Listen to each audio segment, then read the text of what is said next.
I'm walking through a ghost town, y'all ain't playing my sounds. Don't tell me to calm down, don't tell me to calm down. Only time I go backwards is when I wanna moonwalk. Don't test me, my mood's wrong, don't test me, my mood's wrong. We are who we say that we are. You were lost in the stars, and it's all from the start. Never running no pace, never on the right page. But we still read that book, and we still run that race. Ay. Mississippi Racer riding out, no shortcuts, no time for that. Mississippi Racer riding out till the wheels fall off, I'm driving that. Mississippi Racer riding out, we'll stop burning, strike the match. Mississippi Racer riding out, red light, green light, red light, good night. Ay. Red light, green light, red light, good night. Red light, green light, red light, good night. Red light, green light, red light, good night. Red light, green light, red light, good night. Time to chill, don't sweat it. Good morning and welcome. This is Coffee and Sports. It is the morning show powered by Wire to Wire Network. Thank you so much for making us part of your morning routine. Whether you are watching us live right now on Facebook or YouTube or Twitter or Roku TV, thanks to the fine folks over at Northeast Sports Productions. We are happy that you are here. I am Chris, and of course, that over there, that is Mo. Mo, how are you this morning, sir? I'm doing great, partner. How about yourself? Mo, no complaints. Maybe you missed it. This little thing called the NFL schedule dropped yesterday. You know, they're the only league that can make 2 weeks out of hyping up their upcoming schedule drop. And then, you know, we only talk about it for the next 3 months. It's no big deal. It's no big deal what they do. But the NFL schedule came out yesterday. Everyone knows exactly where they're playing, primetime games, and all of that other good stuff. And Mo, it's actually kind of funny because we knew months ago who was going to be on the schedule. There were no surprises as far as, oh my God, my team's playing who? We all knew the home games and the away games, which is a big bulk of the schedule. The only thing we didn't know is the date and times of those games. But yet it's still hyped up and it's still a super big deal. And we're going to talk about it right now. So let's take a look at the big ones. The Monday night games, the Sunday night games, and the Thursday night games. So, Mo, I want to first talk about the Monday night football matchups. We're just going to run through and kind of highlight some of the big ones here as we go out through the season. So, obviously, we open up with the Jets and the 49ers. The Jets visiting the 49ers, Monday Night Football. That is the first Monday Night Football game of the season. That is followed up by the Atlanta Falcons visiting the Philadelphia Eagles. Then we have those Monday Night Football doubleheaders. The first one happens week 3, Jacksonville at Buffalo, Washington at Cincinnati. Week 4, excuse me, another doubleheader, Tennessee at Miami, Seattle at Detroit. And then 2 weeks later, you get another doubleheader with Baltimore at Tampa Bay. The Chargers are at the Cardinals. Some of the other big Monday Night Football matchups, the Buffalo Bills head to New York to play the Jets. That happens October 14th. The Dolphins head to play the Rams November 11th. Houston in Dallas November 18th. Got a tickle this morning, Mo. Hang in there, partner. I know. The Ravens playing the Chargers in November. The Bengals at Dallas December 9th. And then December 30th. This is a big one, Mo. The Lions in the Bay Area. So Monday Night Football, the matchups are prime. The matchups are ready to go. Let's talk about Sunday Night Football. Monday Night Football is always good. We never have an issue with Monday Night Football. Sunday Night Football, Mo, is usually pretty good as well. We rarely have issues with Sunday Night Football, and this season is no exception. So the Sunday Night Football kickoff game is Baltimore at Kansas City. And then, well, that's the NFL kickoff game, excuse me. And then you have NFL Brazil, Green Bay at Philadelphia. So far, so good. Then you get into week 1, Rams-Lions, good matchup. Week 2, Chicago-Houston, battle of the young elite quarterbacks, good matchup, right? Week 3, Kansas City going to Atlanta. Kirk Cousins, that could be a big team in the NFC. Obviously, it's the Chiefs. Week 4, Buffalo Ravens, good matchup. Dallas Pittsburgh, good matchup. Week 7, the Jets and the Steelers, Russell Wilson, Aaron Rodgers. I mean, one of those guys should have been a backup for the other one this season. But I digress. That's week 7.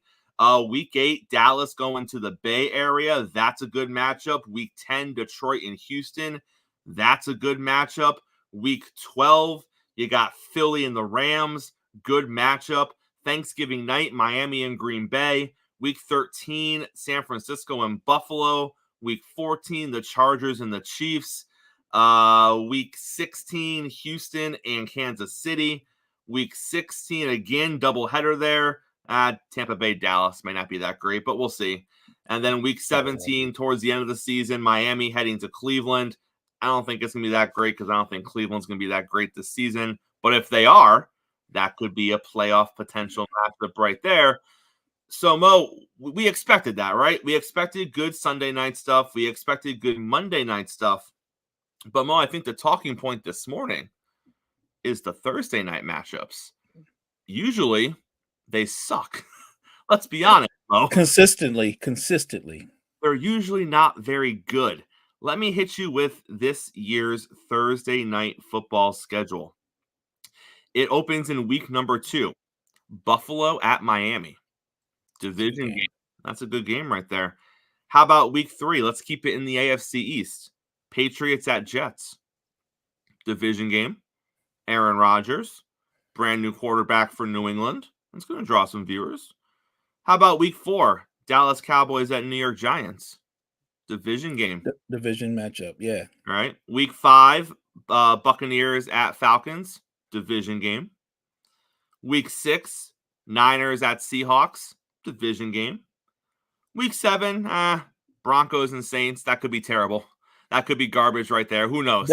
That's going to be a soccer score, 6-3. That could be garbage. Week 8, Vikings and Rams. I don't know. We'll see. But that could be garbage as well. The Vikings may not be very good this season. But then we get back to week 9. Houston and the New York Jets. That's a good game right there. Week 10, Baltimore and Cincinnati. Division game. Week 11, Washington, Philly. Division game. Week 12, Pittsburgh, Cleveland. Division game. Week 13, Raiders and Chiefs. Division game. Week 14, Packers and Lions. Week 15, Rams and Niners. Week 16, Browns and Bengals. All division games. And then they close it out with the Bears and the Seahawks. That could be playoff potential right there, Mo. I was kind of stunted by when you said Raiders and Chiefs because I was like, well, it's a division game, but will it be a good game? Probably not. We like division games, though, right? Yeah, no doubt. I mean, that's almost like a bye week for the Chiefs, but I got you. So let's call that a clunker. Raiders, Chiefs, Broncos, Saints, Vikings, Rams. We can say those are clunker games for one or both teams that are in them. For sure. Rest of it looks pretty good, Mo. That's a solid Thursday night football schedule right there. As good as they've ever put together, for sure. Now, obviously, we don't know what teams are going to look like this season, Mo. Some teams that we think are going to be good could not be great. But if everyone is what we expect them to be, that's a quality Thursday night football schedule. Mo, the New York Jets got 6 primetime games. 6. Not surprising. 6. He better play more than 4 snaps this season. Well, look, they're gonna test that offensive line out in week 1. So yeah. And then the last big thing coming with the NFL schedule is the international schedule. We open up with the Green Bay Packers and the Philadelphia Eagles in Brazil, Mo, going to Brazil September 6th. Then our London schedule this season, Jets, Vikings, Jaguars, Bears, Patriots, Jaguars. The Jaguars just love those London games. They do. And then I don't know who Germany upset, Mo. I don't know if we don't like Germany or if they did something wrong and they offended the NFL. But Germany gets the honor of having the Giants and the Panthers. Yeah. What did Germany do wrong? Wow, that's rough. That's tough. That's tough right there, Mo. Also, the Panthers have 0 primetime games this season. Wow. Yeah, well, you probably don't want to see a lot of that on TV. I mean, I'm hoping there's a big improvement. Let's start with getting an offensive line in front of their young quarterback, and giving him an opportunity to actually play the position of quarterback. Let's set the young man up for success. But yeah, I wouldn't have the Jags on primetime TV. I mean, I'm not so sure I'd have them on local TV right now, but I understand.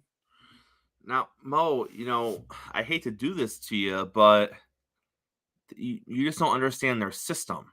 They're not building around their franchise quarterback. They're building a system in Carolina that their franchise quarterback needs to adapt to. This is called thinking outside of the box, Mo. Anyone can build a system around a quarterback that accentuates his strengths and hides his weaknesses. Anybody can do that.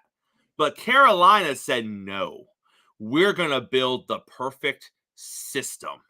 And then we need Bryce Young to adapt and figure out how to fit into our system. I mean, that is thinking outside the box. Imagine them coming up with a system that fits his skill set. Anyone can do that. I mean, I know that's boring. I know that's not that creative, but it's been proven to be quite successful. Success. You're funny, Mo. You're funny on a Thursday morning. All right, let's get JG in here. We got some baseball things to discuss on a Thursday morning. JG always graces this stage 3 times a week. JG's putting in the work over here. I'm just saying, putting in the work. Let's get JG up there on the stage. JG, how are you this morning, sir? I'm doing good. How are you guys doing this morning? Morning, JG. JG, your Saints got themselves a nice little primetime spot there. It wasn't because of the Saints that we disrespected that game, okay? It was because of the Vikings. Hey, well, I was about to say, it's like, man, you named us a clunker? I mean, I know Vikings. JJ McCarthy. I know we got Dennis Allen as the head coach, and that's a clunker itself. Yeah. But your quarterback's kind of a clunker, too.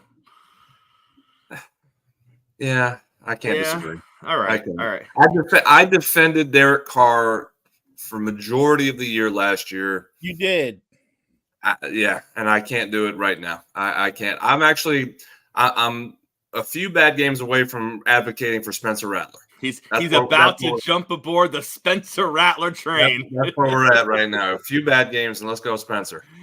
JG, so we had a suspension in Major League Baseball. Astros pitcher Ronel Blanco was ejected from a game for a foreign substance that was found to be on his glove, and then he was hit with a 10-game suspension from Major League Baseball.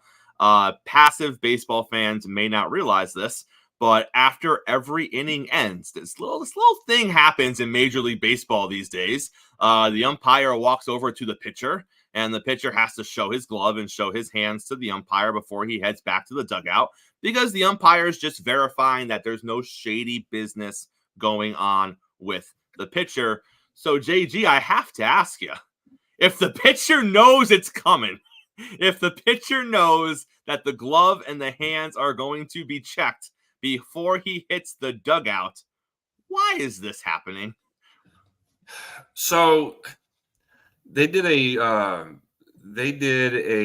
little special. I think it was on either MLB TV or Fox, where they actually showed what the difference of a foreign substance to what a lot of pitchers actually do use is rosin with sweat. You mix in sweat with rosin, and it does create stickiness to your fingers.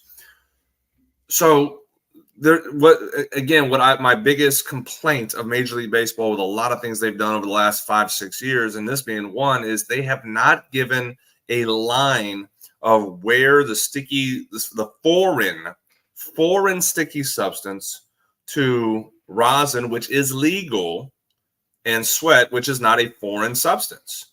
There's been no line to sit there and say about it. And that's the one thing that, again, players in any sport will try to find where the line is of cheating and, or I won't say finding an advantage to, in any form, shape or form.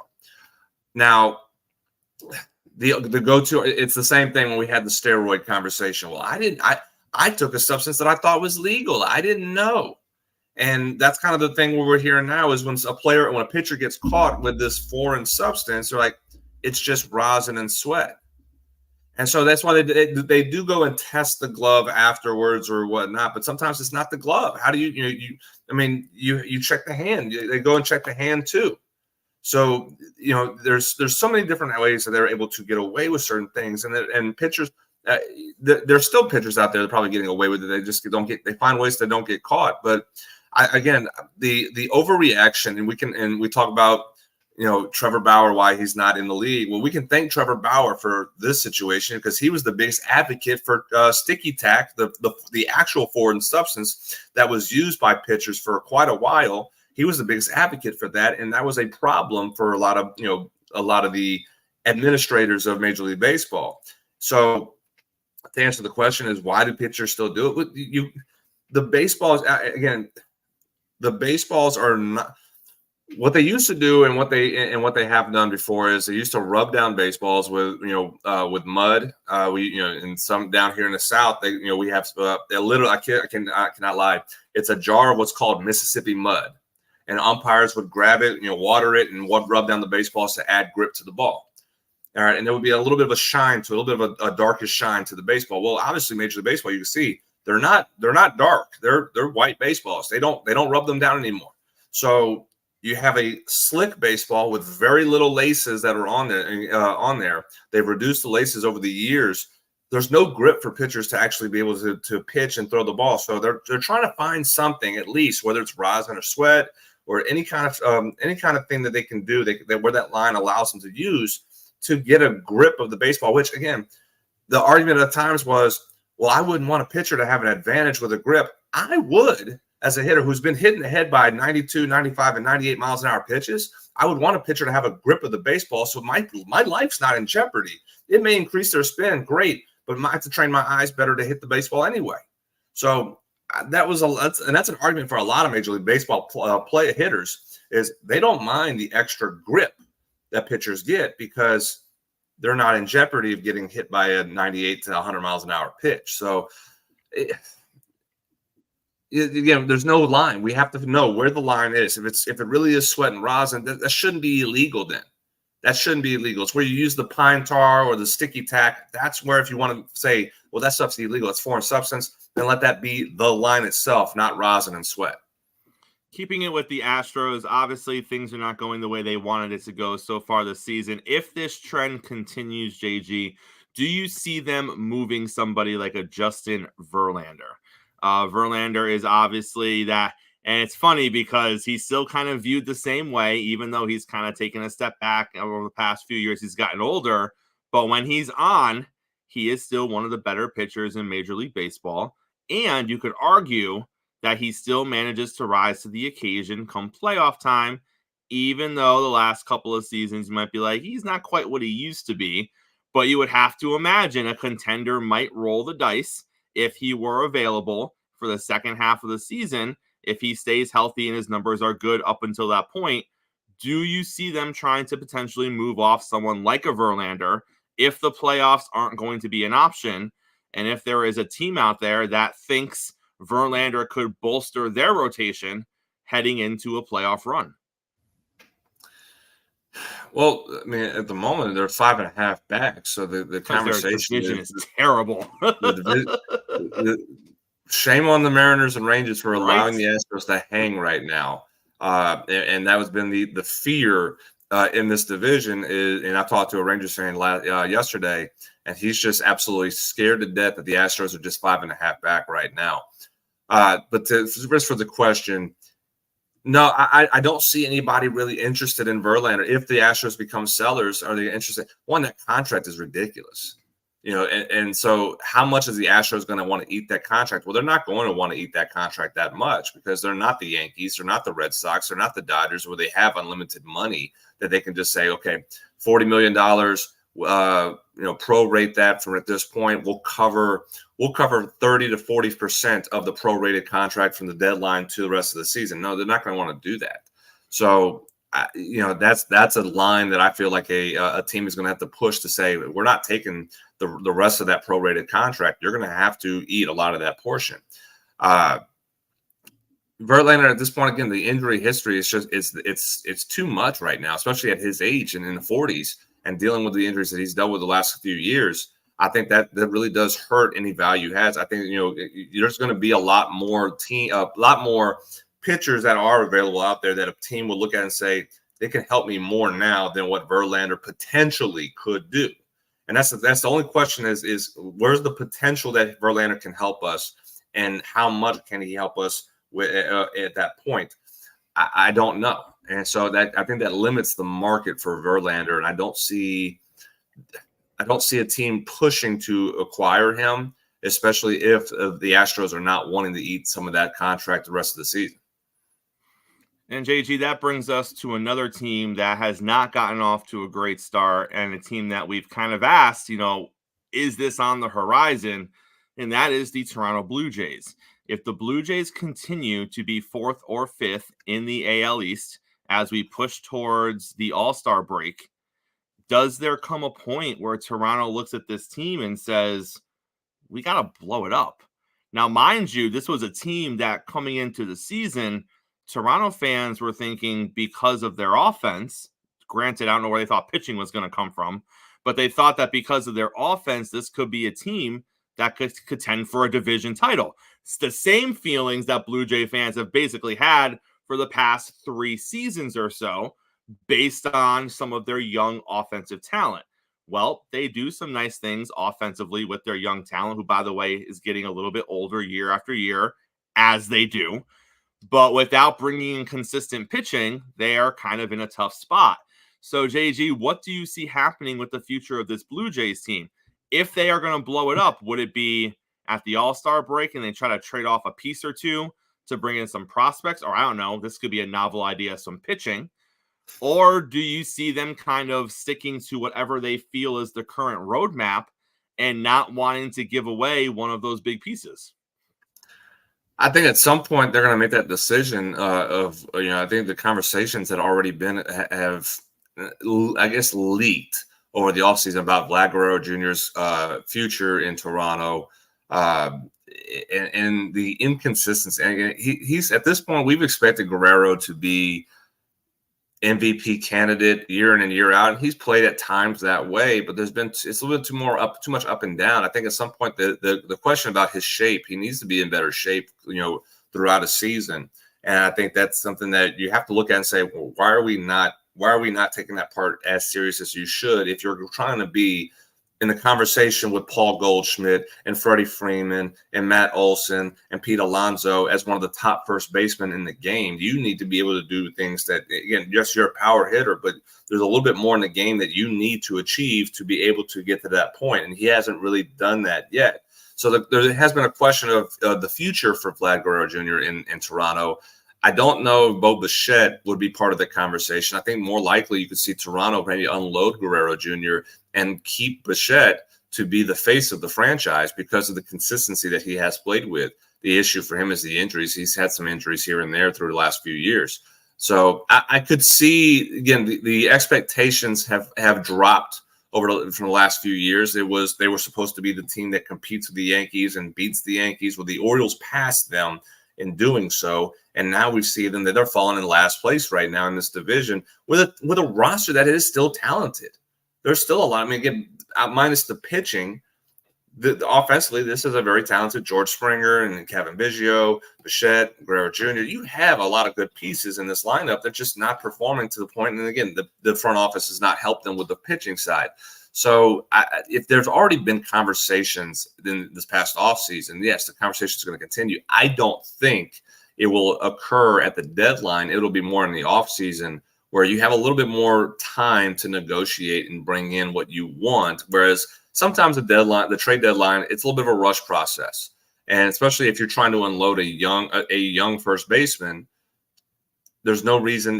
There's no negotiations that can give you an idea of where you're at right now compared to the precedent that's of the season to look at, unless it's Pete Alonso. Pete Alonso gets traded, at the deadline by the Mets, you have an idea of what the value is going to be for Guerrero. It won't be as much probably, but you have an idea. Right now, there is no idea. You're just going on off of what you want. So I think the idea could be more of of the offseason than the trade deadline, that you see the Blue Jays do sell off and kind of rebuild from there.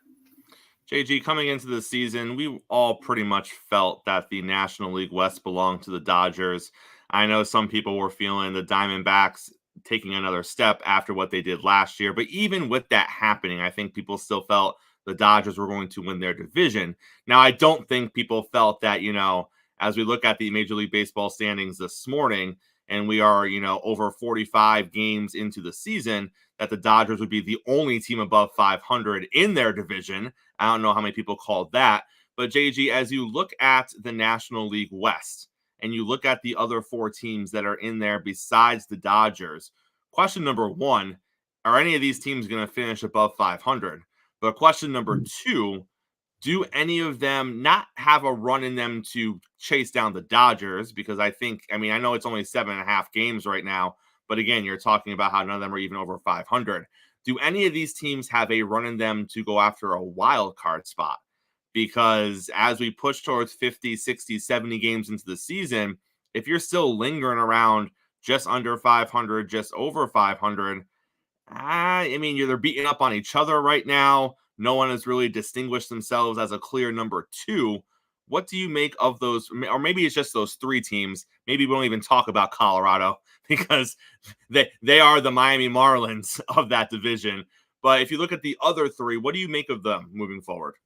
Hey, you got to give respect to the Rockies on a 7-game win streak right now, though. They are. You got to give them a little bit of credit on that right now. But as far as the team that can make a run, I'm citing that not the Blue Jays. I'm sorry, we're just on them. The Diamondbacks are the team that can make a run because they do have the pitching that they haven't been healthy all year still with. Again, Montgomery just came back. Eduardo Rodriguez is at the. I don't believe he's come back just yet, so we're waiting to see for him. You still have Zach Gallen, who has been lights out right now throughout the season. Still, you have a decent offense that has not been as consistent as you were hoping they would take the step forward. But you do have some good talented players on that team. But the pitching side, the overall rotation that you have in Gallen, Montgomery, Rodriguez, Fott, Kelly. Those are 5 good pitchers that you have right there. Just they haven't been healthy enough to take that step that they want to. So over the Padres at the moment, because I still see the Padres being a little dysfunctional. I know they're probably on paper more talented than the Diamondbacks, but there's a lot of issues that they have still. And I know that, again, trading for Luis Urias does help their lineup, but their pitching is still not – their pitching's not been as good either. So I have to side with the pitching side of the Diamondbacks to be the advantage between those 2 teams to try to challenge the Dodgers a little bit more. It's just when the Diamondbacks do get fully healthy, I think they will see a better pitching staff. But until that point, that's where they're at. Both teams are 7.5 back of the Dodgers, and they're trying to figure out how to stay afloat to get and keep at least within 5 games of the Dodgers before they can make a move. But I have a little bit more confidence in the Diamondbacks to do so. And JG, you mentioned Luis Urias. Looking at that trade, it's interesting to compare his trade to the Padres with his trade to the Marlins. The Marlins gave up some stuff to get Luis Urias. Let's not forget, there's this one guy, Pablo Lopez. He's pretty good. He's pretty good that they gave up, and he goes to Minnesota, and they immediately reward him with a 4-year deal, $70+ million. And then you look at what Miami got back when they shipped him over to San Diego, and you're talking babies.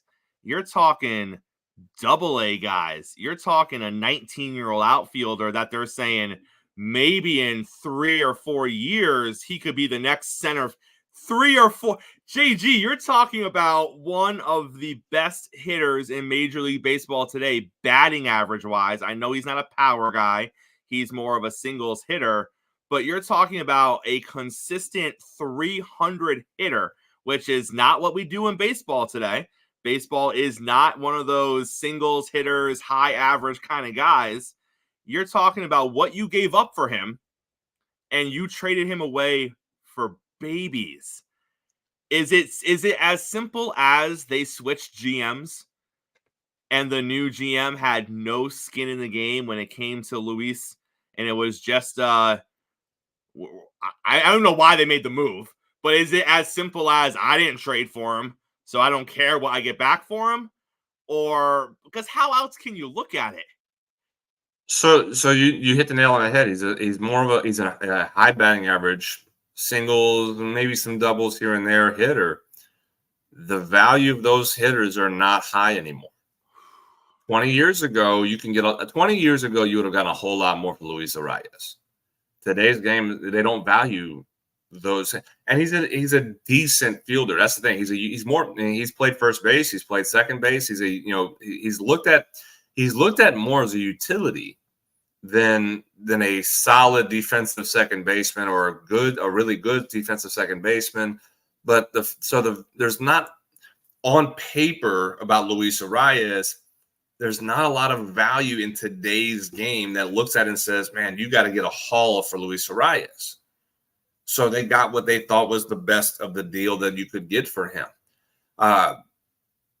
It's mind-blowing because this is a two-time batting champion and a batting champion in the American League and in the National League. Very few hitters have done something like that. He did it in back-to-back years.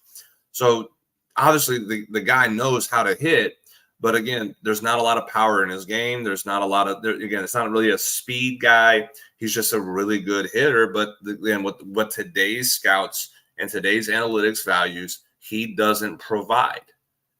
And and the value for the Padres is that he does get on base. He does get hits. So you do have guys behind him that can help drive him in Tatis and Bogarts. You have guys at Machado. You do have guys that can help drive him in if he gets on base like he has been. But the value of the analytics says he's an okay ball player. So you got an okay deal in the process that the Marlins said this is the better of the deals that we could get for him. Now, yes, we see this. I'll throw this out there about the NFL when a change of the guard in the NFL from the general manager comes in. They want their guys. They look for their quarterback. They look for, again, I didn't draft you. We're going to, not commit to you. We're going to look for our guys sometime down the road or whatnot. It's the same thing in the situation in baseball. It's a little bit different on how they handle it, but he was traded. You are correct. Kim Neeb was the general manager that traded for Luis Arraez and what he brought to the team.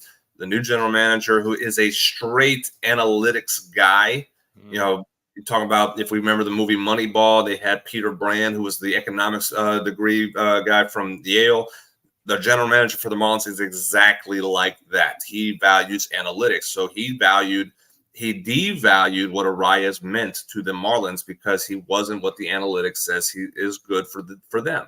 So he got a deal that he thinks was the better of the for the team at that point. But what he means to the team was a little bit more because he did get on base. You need guys that you can get on base. Again, if we go back to the movie Moneyball, the whole premise was he gets on base. He gets on base. Well, Luis Arraez gets on base, but you didn't provide people around him to drive him in when he did. So there's a little bit of a disconnect on what you're looking for and what you're wanting to help the team out, and then trading away a player who did exactly what you needed. You just didn't have anybody to drive him in, and there's a problem with that side of it. So, yeah, it's a change of the general manager with a philosophy that they're trying to figure out. And I don't think they even have a clue on what their philosophy is trying to be over still working through it. The problem is you're in the middle of the season right now. It's too late to figure out your philosophy. When your season is over in end of September, beginning of October, then you work on your philosophy and you have the next 3 months to put it together from there. But they have not apparently done that. JG, we appreciate you, sir. Thanks for coming on this week. We'll see you next week. All right. Absolutely. Appreciate it, guys. Mo, maybe we're just too simple folk. Maybe we look at it and say, he gets on base.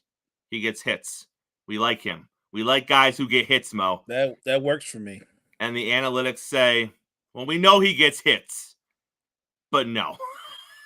So in today's baseball, a guy like Tony Gwynn or Rod Carew would have no value. Not as much, because we just don't like guys who get hits. They gotta do other things as well. Just getting on base isn't enough, Mo. You're making it too simple.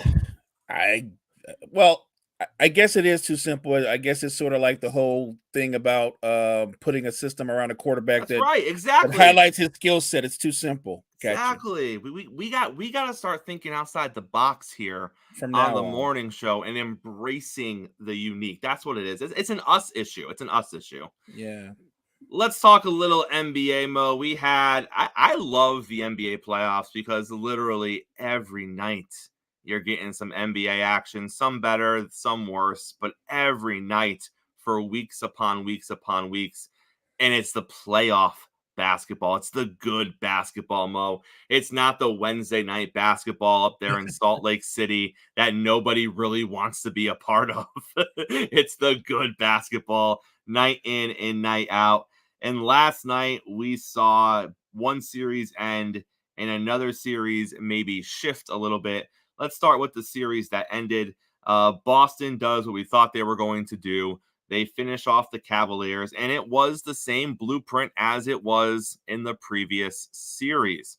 Boston comes out. They look dominant in game one. They lose game two, or was it 2 or 3? I don't know, but they lose one of the next couple of games. You kind of look at it and you're like, wait a minute. Is this the old Boston? And then Boston comes out and handles business the next 3 and looks pretty good while doing it. So Boston gets to where we thought they were going to get. They punched their ticket to the Eastern Conference Finals. And so let's start with that. Coming out of that series with Boston heading to the Eastern Conference Finals, are they set up the way you thought they were going to be set up this playoff run moving forward? I am. I don't think anybody doubted that Boston was going to win in the first or second round. When you look at the way the East is right now, when you factor in the injuries that they've had in the conference, the East, this is one of the weaker years when you look at the East in terms of the postseason. And I still would be shocked if Boston doesn't end up in the finals. Now, if they're guilty of anything, I think sometimes they play down to their competition when they need to elevate. If they end up playing New York, if New York should win versus the Pacers, even though the Knicks aren't really what I would call a star-studded team, they would need to elevate to beat the Knicks because the Knicks overachieve. They outwork you. I don't think the Celtics' casual approach would beat the Knicks. So they're going to have to come with their A game. So I think that would be a great series. I think the Pacers series, should they win versus the Celtics, it would be a more entertaining series, but I don't think it would be as good a series. I think it would be a short series. And then we talk about the Cavaliers. There were moments, Mo. There were moments during the regular season where you looked at the Cavaliers and you were like, ooh, they could be putting something together here. There were moments where, in like you just said, in a weak East, you looked at Cleveland, you were like, they could be the second best team in this conference. They go up against Boston. It doesn't go as planned. They end up losing in the gentleman's sweep. And now we have reports coming out this morning that their head coach could be on his way out. So take a look at Cleveland and let's kind of go into the crystal ball here, Mo, because I would argue the head coach may not be the first thing we need to worry about with this team, because what is this team even going to look like next season? You have your best player who may not be coming back. You have one of your all-time great players who is just showing up at your games for no apparent reason other than to get people to ask the question of, is he going to go home to Cleveland and finish his career there? So you're looking at all of this, and then you're going to say, and, maybe we don't know if we want our head coach back because we don't like how the season ended. When it's all said and done, Mo, and the dust settles, of those 3 I just talked about, who is going to actually be in Cleveland? I don't think Bickerstaff is going to lose his job. I think he's a good head coach. I think when you look at the roster construction and what he has to work with, he's done a terrific job. Like, look at their roster construction. They have 2 big men, and they're good big men. I'm talking about Evan Mobley. I'm talking about Jarrett Allen. But they're big men who Jarrett Allen does most of his work in the restricted area. He doesn't have any range. He's an effective big man, but I think he needs to play off of a 4 who can shoot effectively from the outside. And Evan Mobley still hasn't quite mastered that in his game. They're going to have to make a decision on how they're going to want to play going forward. But look, more importantly, without getting too deep into the roster construction, they need to be worried about if Donovan Mitchell is going to return. I said when the season started that going into the playoffs, I think Donovan Mitchell's decision to stay or return will be predicated on how deep a playoff run the Cavs have. And I don't think he's going to come back. I don't see why he would come back unless they can bring a big name free agent in to give him another shot creator, another reliable scorer, or in a wing defender. There's no reason. The only thing they have that would appeal to him is that they can give him a max contract, right? It's the money. They can offer him the max contract. I think if he stayed, Cleveland would always be a team that would get into the playoffs, might win a first-round series, and then they're going to go home. I think that Donovan Mitchell's a terrific player, but I think as good as he is, as gifted as he is, Chris, he would be better. He would be more effective playing with somebody that's better than he is. What if LeBron comes home? Well, it's interesting because everybody's like, what if LeBron comes home? And I was like, maybe he was in town to recruit Donovan Mitchell to come to the Lakers. And that's where we were going next, because everyone thought LeBron was there because he might have his eyes set on Cleveland. But Mo, let's not forget the Lakers got money. The Lakers got money, and they are looking to add another star to the Lakers. Wouldn't it make sense for the Lakers to go out and get Donovan Mitchell? And if LeBron retires next season or the season after that, don't worry. You still got a pretty gosh darn good player on your roster. You would still have Donovan Mitchell. I'm assuming you would still have Anthony Davis for another 2 or 3 years playing at a relatively high level. But bringing in a Donovan Mitchell to complement what LeBron and AD does, it gives you another dynamic scorer that when LeBron goes to the bench, I don't think there's a fall off because Donovan Mitchell is capable of taking over games. So I think that's what he does for them on the offensive end. And don't forget, the Lakers have picks that they can actually use in any kind of trade package. So I think that's attractive as well. The real question is, with LeBron, he keeps us guessing every offseason, right? Especially when he's in his lame duck year of his contract. Is he looking to bolster up the Lakers, or is he looking to tell the Lakers, better pay attention to what I'm doing?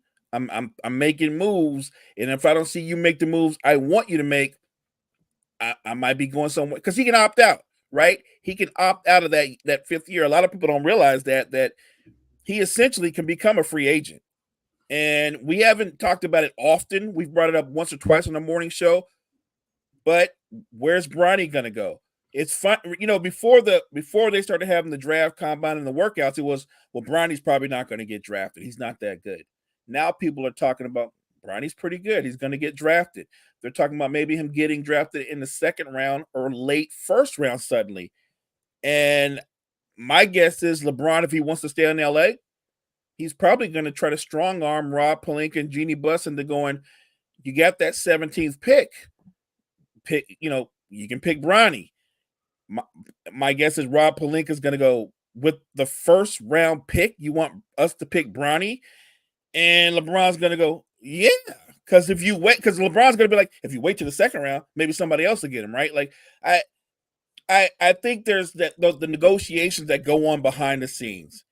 And I think that Clutch Sports, Rich Paul and company, they're telling certain teams, don't draft Bronny. Don't bother to draft Bronny, because if you draft Bronny, he's not coming. Like, they're having those conversations. They're warding off certain teams. I think the ultimate plan for LeBron is to return to the Lakers with a new bolstered up lineup that complements what he and AD does. So I think that's the overall plan. And it's interesting, Mo, because we heard a couple of weeks ago, not LeBron himself, but LeBron's camp kind of back off the I want to play with my son statement and turn it into well, I just want to play in the league at the same time he's playing in the league statement, which if you just look at that in a logical stance makes absolutely no sense at all. Why the hell does that matter? Why does it matter if you're playing for the Lakers and he's playing for, I don't know, the Sun? Like, you know what I mean? Like, maybe you'll play against him. That would be kind of cool, I suppose. Right. But aside from that, like, why does it matter if you're both on an NBA team at the same time? Like, I guess you could say, like, that's like cool. We both played in the NBA for 1 year together, not on the same team, but for one, like, it makes more sense that if you play in this, like, we know what we're doing. But at the same time, Mo, this week, Bronny's camp, and again, I say camp because it wasn't out of his mouth directly, is coming out and saying that he doesn't even want to play with his dad. And he's never really wanted to play with his dad. That's never really been his focus. His focus has been kind of setting his own path and doing his own thing. So it's interesting that as we get closer here, Mo, and this process kind of wraps up in the next few weeks and couple of months, you look at it and you're like, there's a lot of posturing going on about who really wants to do what and what's really important to who, which again, if you know LeBron, he's got his fingers on all of that, Mo. I think that the one thing about the NBA that they've done better than even the NFL, and we would agree the NFL is king, is the NBA keeps their fans locked in and interested year-round with rumors, hearsay, and speculation. It's become a year-round thing, and it's because of the LeBron James did this. He made it to where players have more power over their movement, and when players are in their last year of their deal, they never have more power than that moment, right? Because they can go, well, I can just opt out. I can opt out, or you can make this move and bring this guy here for me. So yeah, I love it in a sense, and at the same time, if you're doing what we do, it can be a bit annoying because you have to weed out the rumors and hearsay for what's really going to happen. So right now, everybody in the league is like, we don't know what LeBron's going to do, and my gut feeling is what he's going to do is he's going to return to the Lakers, get the max extension. They will get him one of his number 1 or number 2 targets to add to what the Lakers do. And the Lakers will go into the season with a lot of hay mixed in about, look what they did in the offseason. They've won the offseason. And for somebody who's a diehard Laker fan, I've heard they've won the offseason argument several times in recent years. And once the season started, it didn't look like they won the offseason. So I'm not going to get overexcited about what gets done on paper till I see it play out on the court. And then our other series, the Mavericks take a 3-2 lead against the Thunder in what has been the definition of a back and forth series, Mo. You had Dallas winning this in 7. They're now up 3-2 going into game 6. So I have to ask, do you still think it goes 7, or do you think the Mavs wrap it up in 6? Well, they will be at home for game 6. There's a potential they get ended in 6. Look, the amazing thing about this series is Luka has not played his best basketball, but the reason they're up 3-2, 2 reasons. One, Dallas's defense has been every bit as good or better than Oklahoma City's, and Luka has been good when he needed to be late in games. He's finished games well. It was a 2-2 series. He knew he needed to take it up a notch, even though he's got the injuries, and he drops a 32-point triple-double. SGA has been terrific. He's been consistent, but I don't think he's dominated the series. I think he's just been consistent. You know, if you're an SGA fan, you can go, well, SGA had 30 points, 5 rebounds, 6 assists. I'm like, yeah, consistent. You can lock that in. But if they're going to win the series or have a chance to win the series, he's got to go above and beyond. He can't get right to where he had 30 points. They're going to need him to have a monster game, like 40 points, maybe 10 rebounds, something outside the box, because right now, nobody else on that team is coming along with him. Jalen Williams is struggling. Chet Holmgren is struggling. What they look like right now, Chris, is they look like a young team. It's the reason I picked the Mavs. I know OKC is deeper. I know they're more talented overall.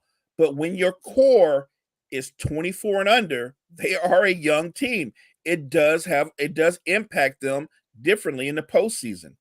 I picked the Mavs. I think the Mavs are going to close them out. I thought it was going to be 7, but because they won where they won it on the road like they did, I think they close them out in 6.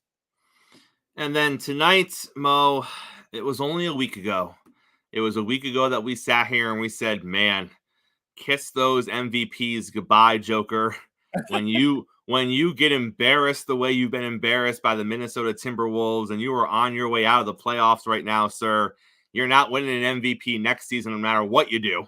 Because after you get bounced this way, you could have a better season than you did this year. They're not giving you the MVP. Ever again. Well, here we are, Mo. 3 games later, and they're back.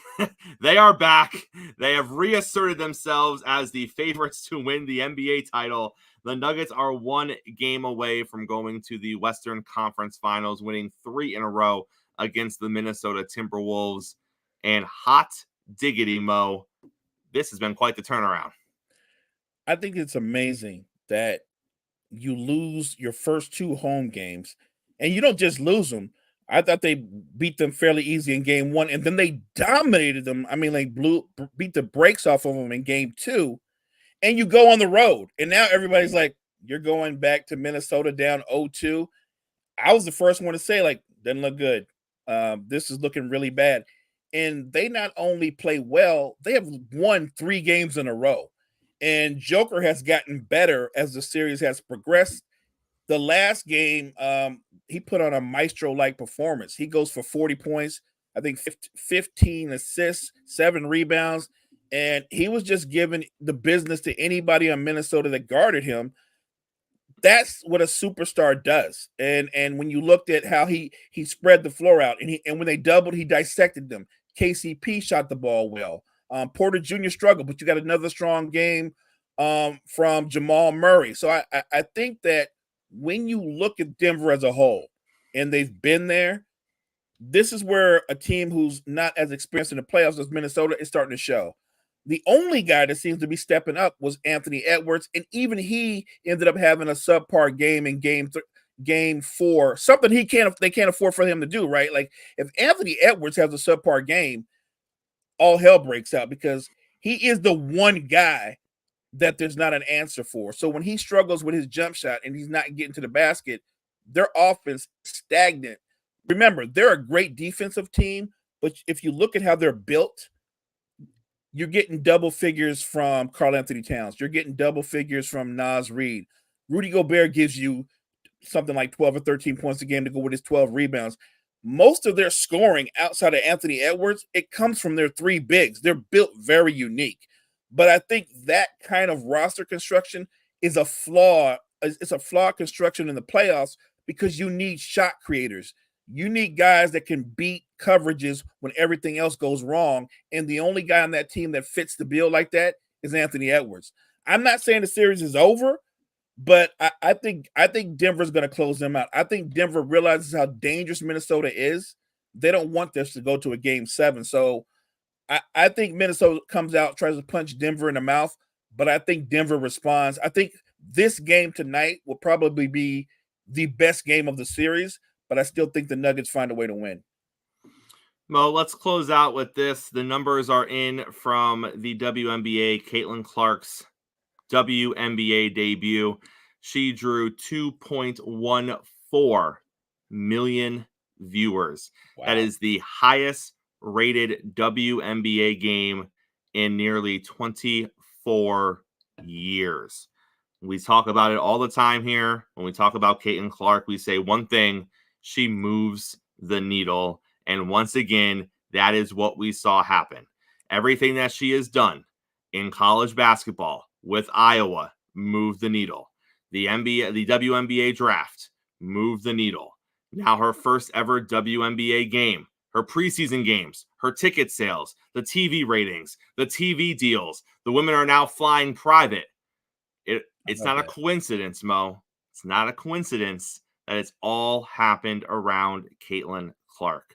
So, again, people want to say things like, why was her first game on national TV, but this person's first game wasn't? Mo, if they put the other team, and I believe they both play for Chicago, are you telling me that if you are an Angel Reese fan, and I can't, is it Cordova? Is she the other young lady who was on that team with Angel Reese? Yes. Do people honestly believe that game would have drawn the same viewership as this game? Because that, if you're telling me, well, why didn't they get their game on too? Well, my answer is going to be pretty straightforward. Caitlin Clark's game drew 2.14 million eyeballs to the sport. What is that game going to draw? If you're not going to tell me it's going to draw at least 2, then we're not having the conversation. Mo, I don't think it would have drew at least 1, to be honest with you. Because, and for whatever reason, well, Chris, it's because I don't care what the reason is. Money is money. Can you make me money? The WNBA is at a time right now where they need people to make them money. They need stars, they need attention, and they're trying to capitalize on that. And so far, Mo, they have hit it out of the park. That's why. For me, that's as simple as it is. And I think that whether you're a fan or you're a Caitlin Clark detractor, you're going to tune in to watch her. Do you know what I'm saying? Like, they're going to watch her no matter what. And so in that way, she absolutely moves the needle. She is polarizing. And I thought it was sad that some people were reveling in the fact that she struggled in her debut. And I looked at it and go, look, it was her debut. Some people come out from the jump and you go, look how great he is. LeBron was terrific in his debut against Sacramento when he first came out. Caitlin Clark struggled, but what I liked about her was she was god-awful in the first half by her own admission. She came back out, and I thought she played a much better game, shot the ball much better, was more aggressive. She will get better as time goes along. And I'm on the same page as a guy like Tim Legler. I think a good season for Caitlin Clark that proves she's on the right path. If she averaged 16, 18 points a game and 7 or 8 assists, that's a very good season because she's not really playing two guard. She's actually playing the point more than anything. So I don't think by any measure that first game should be what you expect out of her going forward. She will be better. She will get better. And like I said the other day, her first game, Chris, was against the best defensive team in the whole WNBA. They have guards on that team who, like I said, if I was going to do a player comp, they were Jrue Holidays. Imagine playing against 3 Jrue Holidays. You're not going to look that good if you're a perimeter player, especially a rookie perimeter player. So going forward, I think she will continue to move the needle. And this is no slight against Angel Reese, Cordova. I think that whole class is going to uplift the WNBA, but they fall in line behind her and the impact that she has. And rather have a problem with it or revolt against it, embrace it. She will make not just more money for the league, she's going to make more money for the players. No, 100%. And Mo, let's not forget, I mean, you just hit the nail on the head right there. You just said they are the best team, the best defensive team in the WNBA. And let's not forget, they were putting their best player on Caitlin Clark. Right. How many rookies are being guarded and defended by a team's best player for the majority of their debut rookie? You know what I mean? Like, so it's not just the fact that she's playing overall the best defense in her league, but she's also going up against the best player on that team who has, by game plan purposes, been put up against her. So I would argue, and they actually told her, Chris, don't even worry about offense. Right. Dejanay Carrington literally locked in on playing defense, and look, she is that an elite defender. Yep. But when you're like, no, you have one job tonight, get up in her. And she got up in her. Right. But Mo, I'm going to make the point of take all the other women who came in with this rookie class and watch them when they play the Suns. The Connecticut Sun, I think their name is. Watch them when they play Connecticut. I guarantee you those rookies are not going to receive the same amount of attention by Connecticut's best player as Caitlin Clark received last night. And again, that goes to show you what they think of Caitlin Clark and what they were trying to do against her last night. You can't sit here and tell me over and over and over and over again that all these other players are the same as Caitlin Clark when you have all these things that show they're not. When all of the measurable needle movers say they're not. when the best defensive team in the league is telling their best player, you take offense off tonight. We just need you to lock down the rookie.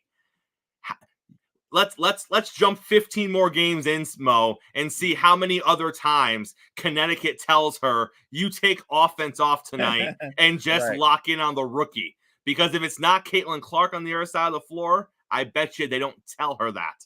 So again, it is what it is. You make decisions and you make, narratives based on what you see. But on the morning show, we like to speak from fact.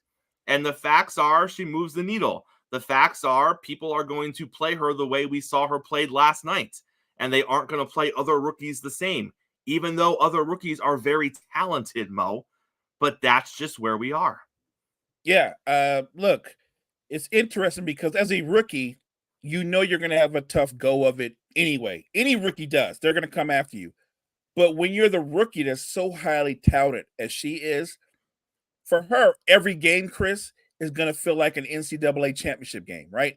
Every game, the other team's best defender, even if they're a poor defensive team, then they'll send two people after her. Like that is where they're at right now. But what I think is going to happen is I think that she's made of tougher stuff. I think she will ride that storm. She will turn it around. When it's all said and done, I think she's going to have a terrific rookie campaign, and she will still have led the league in terms of attendance and views and follows. She's bringing in the casual fan, Chris, the same way you and I will watch Tiger no matter what he does. There are people who will watch Caitlin Clark no matter what she does. Great show on a Thursday, Mo. Take us to the end, sir. Thank you guys so much for joining Chris and I this morning. We appreciate your support, guys. We are growing, and it's because of you. Make sure you check out all the great content we have at the Wire to Wire Network. Wire to Wire, we appreciate you. Make sure you tune in tomorrow, same time, same place. We get you through the end of the week. We're going to talk NBA playoffs. We're going to break down more in the NFL schedule, all of that and more. Coffee and Sports. It's the morning show, powered by